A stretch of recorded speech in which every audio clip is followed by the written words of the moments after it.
जी हाँ, बुलेटिन की शुरुआत कर रहे हैं। भारत सेवाश्रम संघ कोलकाता से आ रही इन बेहद खास तस्वीरों के साथ। केंद्रीय गृह मंत्री अमित शाह 2 दिनों के बंगाल दौरे पर हैं और गृह मंत्री का यह दौरा राजनीतिक मायने से बेहद अहम माना जा रहा है। और भारत सेवाश्रम संघ पहुंचे हुए हैं गृह मंत्री अमित शाह, और एक तरह से आप कह सकते हैं उनके बंगाल के 2 दिनों के दौरे की इस पूजा अर्चना के साथ औपचारिक रूप से शुरुआत हुई है।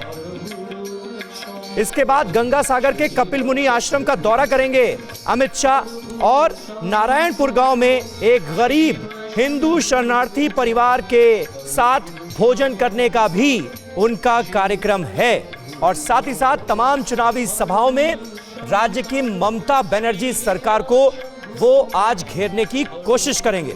हमारे संवाददाता अभिषेक उपाध्याय इस वक्त भारत सेवाश्रम संघ से लाइव हमारे साथ मौजूद हैं। अभिषेक, जरा बताइए, तस्वीरें हमारे सामने हैं, हो क्या रहा है, विस्तार से बताएं। देखिए, अभी भारत सेवाश्रम संघ का ये जो हेड ऑफिस है, इसके भीतर हैं गृह मंत्री अमित शाह। यहाँ उन्होंने पूजन अर्चन किया है, इनके जो संस्थापक हैं उनकी छवि को नमन किया है। और अभी पूरा इसकी जो कार्यप्रणाली है, कामकाज है, किस तरह से बंगाल को एक सूत्र में जोड़ते हैं, किस तरह से धार्मिक और सामाजिक कार्यों में इस संस्था का एक नाम है, उनकी एक प्रतिष्ठा है, वो तमाम सारी बातें समझ रहे हैं। और देखिए, इसका असर बहुत ज़्यादा है, क्योंकि पूरे मैंने आपसे कहा कि बंगाल में जहाँ जहाँ भी आपदा आती है, समस्या आती, कोरोना काल हुआ जैसे कि, वहाँ पर इस संस्था के बारे में ये कहा जाता है कि इसने बहुत सेवा की है, उन जगहों पर की है जहां पर कई बार मशीनरी नहीं पहुंच पाती, स्टेट मशीनरी नहीं पहुंच पाती, वहां भी इनके कार्यकर्ता, इनके स्वयंसेवक वहां भी मदद पहुंचाते हैं, सहायता करते हैं। तो एक बहुत ही सुदृढ़ नेटवर्क है। तो यहां पर आकर के एक मैसेज जा रहा है, और ये मैसेज पूरे बंगाल में देने की कोशिश है कि जहां जहां भी संगठन है, संगठन के मानने वाले लोग हैं, उनमें आस्था रखने वाले लोग हैं, उनको ये समझ आना चाहिए कि इसका कहीं ना कहीं एक इस बात को एक्नॉलेज किया जा रहा है बीजेपी की ओर से, केंद्रीय गृह मंत्री की ओर से एक्नॉलेज किया जा रहा है। और एक बात मैं आपको और बताता हूं कि देखिए, यहाँ पर पूरी तैयारी हो गई है, यहाँ पर आगे टेबल लगा दी गई है, सारे माइक यहाँ रख दिए गए हैं। अमित शाह आकर के मीडिया से बात भी करेंगे। उन्होंने इशारा किया जब अंदर जा रहे थे, तो इशारा करके उन्होंने गए, और उसके बाद यहाँ पूरी तैयारी की गई। तो ये बड़ी अहम बात ये भी है समीर की, पूरी उम्मीद है इस बात की कि मुर्शिदाबाद में जो हुआ है, जिस तरह से अटैक किया गया है, बम अटैक हमला हुआ है, और यहाँ पर जो कोलकाता में हुआ है बीजेपी के नेताओं के साथ, उस पर भी वो कुछ बोल सकते हैं। क्योंकि अभी जो इस तरह की स्थितियां लग रही हैं, सारे माइक यहाँ पर रखे हुए हैं, और उनकी सिक्योरिटी टीम आकर के सब चीज़ें व्यवस्थित करके गई है। तो ये एक मैसेज भी बाहर आकर के वो देंगे। पश्चिम बंगाल में जो इस समय स्थितियां चल रही हैं, पूरी उम्मीद है उस पर भी वो बयान देंगे, क्योंकि यहाँ पर पूरी तैयारी हो चुकी है और कुछ ही देर में वो बाहर आने वाले हैं। समीर। और बिल्कुल अभिषेक, क्योंकि इस वक्त भारत सेवाश्रम संघ में है और इसकी महत्ता पर भी थोड़ी हमें बात कर लेनी चाहिए, और दर्शकों को इस बारे में बता भी देना चाहिए कि आखिर इस सेवा आश्रम का मकसद क्या है, यहाँ पर जो साधु संत हैं उनके जीवन का क्या मकसद है। क्योंकि स्वामी प्रणवानंद जो संस्थापक थे इस सेवाश्रम संघ के, उनके बारे में हम सब जानते हैं कि जातिवाद जो हमारे समाज में इस वक्त फैला हुआ नजर आ रहा है, उसके खिलाफ एक आंदोलन के रूप में स्वामी जी को जाना गया। और आज वहां पर पहुंचना, ये क्या संदेश देने की कोशिश है, क्या मैसेज देने की कोशिश है, इस बारे में अगर हम बता सकें। बिल्कुल, देखिए, ये जो जाति व्यवस्था को तोड़ना, रूढ़िवादिता को तोड़ना, वो एक बहुत बड़ा मकसद रहा है भारत सेवाश्रम संघ का। और ये चीज़ें जुड़ती कहाँ से हैं? इसके पहले अमित शाह आए थे, तो वो गए थे ठाकुरबाड़ी मतुआ समुदाय में गए थे।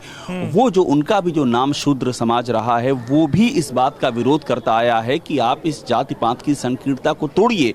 वो बात करते हैं। वहाँ पर अमित शाह गए। हालांकि मतुआ समुदाय के साथ में सीए का इशू भी जुड़ा हुआ है, लेकिन एक बड़ा इशू ये भी है, और वो इशू यहाँ भी है, भारत सेवाश्रम संघ के साथ भी वो इशू जुड़ा हुआ है। और ये सारे जो मसले हैं, ये जाकर के बंगाल की संस्कृति से जुड़ते हैं, क्योंकि बंगाल बहुत ही क्रांतिकारी समाज रहा। ईश्वर चंद्र विद्यासागर से लेकर के राजा राम मोहन राय, तमाम कुरीतियों का, विधवा विवाह, सती प्रथा, बंगाल में जमकर उनकी मुखालफत की गई है। और ये गोपाल कृष्ण गोखले ने कहा भी था, बंगाल जो आज सोचता है वो देश कल सोचता है। तो बंगाल के भीतर की जो क्रांतिकारी सोच है, जो सामाजिक बदलाव की चेतना है, उसको वो कहीं ना कहीं से वो मैसेज देने की कोशिश की जा रही है, और इसलिए भी की जा रही है क्योंकि लगातार टीएमसी की ओर से कहा जाता है कि बाहरी लोग हैं, बंगाल के कल्चर का ज्ञान नहीं, बंगाल की संस्कृति को समझते नहीं, संस्कृत को उल्टा खराब करने की दिशा में काम कर रहे हैं। तो ये जो जड़ें हैं, ये सब जो अभी हम जो देख रहे हैं भारत सेवाश्रम संघ, ये बंगाल की हम कह सकते हैं सामाजिक सांस्कृतिक जड़ है, जो कि बंगाल को एक सूत्र में जोड़ती है, जो मानवता का इतिहास है बंगाल का, उस चेतना को आगे बढ़ाती है। तो ये बार बार मैसेज देने की कोशिश की जा रही है कि बीजेपी उस चेतना को रिप्रेजेंट करती है, हम उससे अलग नहीं है, हम बाहरी नहीं है, और बाहरी कहने वाले खुद उस चेतना और उस सोच की दिशाधारा से बाहर हैं। ये एक बड़ा मसला है यहाँ पर। बिल्कुल बिल्कुल अभिषेक, आपने बहुत अच्छे से बयां किया, लेकिन हम दो तरह की तस्वीरें इस वक्त देख रहे हैं। एक तो मानवता को एक सूत्र में जोड़ने वाली बंगाली संस्कृति को, बंगाल के कल्चर को प्रमोट करते हुए तमाम तरह के राजनीतिक कार्यक्रम हमारे सामने हैं, और दूसरी तरफ भद्र लोग जो है वो लहू से लाल होता हुआ भी नजर आ रहा है, और ऐसा लग रहा है कि चुनाव के दौरान मानो बंगाल जो है वो डायनामाइट पर हो।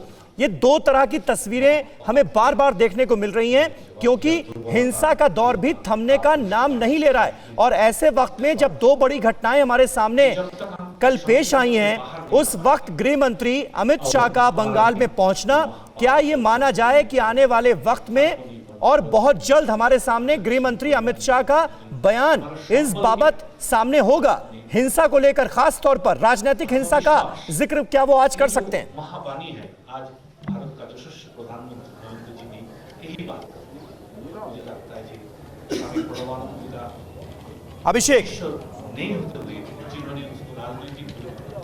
हाँ बिल्कुल समीर, देखिए ये इस बात की पूरी संभावना है कि इसका वो जिक्र कर सकते हैं, और उसकी वजह ये है कि ये मसला इस समय ये लगातार बीजेपी ये मसला उठाती आ रही थी कि बंगाल में जो राजनीतिक हिंसा है वो लगातार बढ़ती जा रही है, टीएमसी पे आरोप लगा रही थी। लेकिन अब चीज़ें कैसे रिलेट करती हैं, कल रात ही में पहुंचे हैं केंद्रीय गृह मंत्री अमित शाह यहाँ पर, और रात में ही दो बड़ी घटनाएं हुई, एक मुर्शिदाबाद में हुई है, कोलकाता में हुई है। एक में टीएमसी के नेता पर अटैक हुआ है, यहाँ बीजेपी के नेताओं पर अटैक हुआ है, और टीएमसी के नेता पर जो अटैक हुआ उसमें बहुत सारी कड़ियां जुड़ती हैं।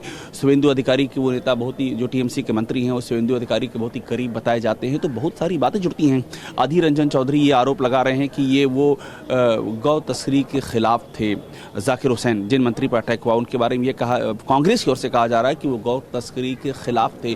तो बहुत सारे राजनीतिक आयाम इसमें जुड़ रहे हैं, और चूंकि अमित शाह का दौरा इस समय पे हो रहा है, ऐसे वक्त में हो रहा है जब चुनाव का डिक्लेयर करने का वक्त लगातार करीब आता जा रहा है। चुनाव आचार संहिता लगने के दिन बहुत ही कम रह गए हैं।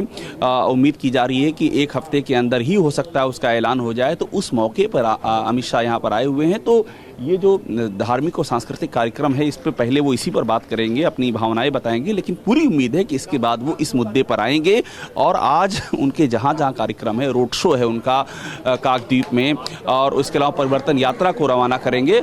हर जगह इस मुद्दे को, हमारी जानकारी है, वो हर जगह इस मुद्दे को जोर देंगे, इस हिंसा के मुद्दे पर हर जगह अपनी बात रखेंगे। समीर, बिल्कुल आपने जिस बात का जिक्र किया, बीजेपी की परिवर्तन यात्रा को भी आज हरी झंडी दिखाएंगे गृह मंत्री अमित शाह, और उसके बाद उनका 15 किलोमीटर, तकरीबन 15 किलोमीटर लंबा एक रोड शो भी होना है। और ख़ास बात इस दौरे की यह भी है कि दक्षिण 24 परगना के नामखाना में एक हिंदू शरणार्थी सुब्रत विश्वास के घर वो दोपहर का भोजन करेंगे। इसके क्या खास मायने हैं, ये अभिषेक उपाध्याय जरा हमें बताइए, क्योंकि अमित शाह का जो खास कार्यक्रम है उसका एक बड़ा अहम हिस्सा है ये हिंदू शरणार्थी के घर जाना और उनके साथ भोजन करना, ऐसे वक्त में जब CAA एक बड़ा मुद्दा इन चुनावों का बनता हुआ नजर आ रहा है। क्या मायने?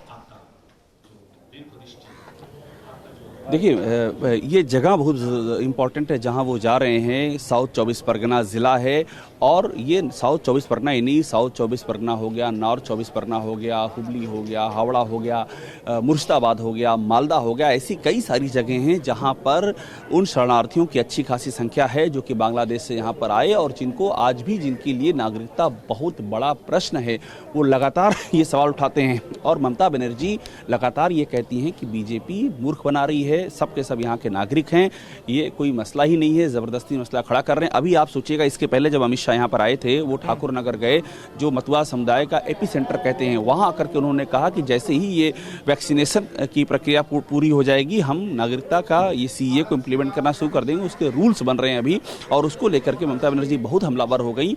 उन्होंने कहा कि ये ऐसे ही टाल करके चले गए हैं, इनको सिर्फ ऐसे ही बेवकूफ़ बनाना है।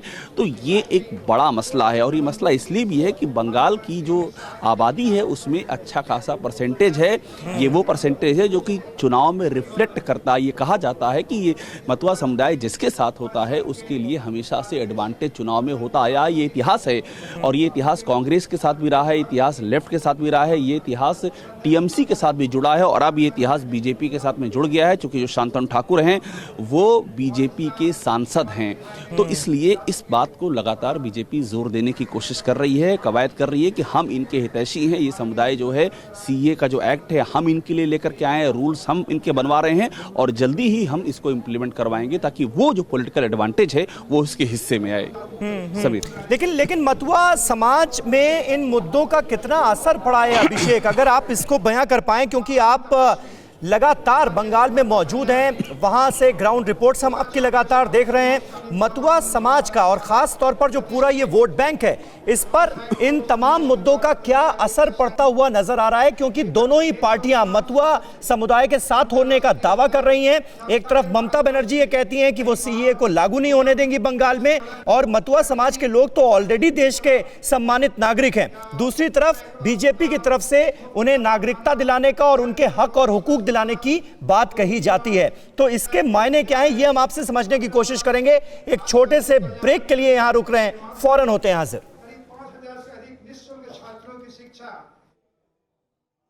फिक्र आपकी, सोमवार से शुक्रवार रात 9 बजे सिर्फ TV9 भारतवर्ष पर।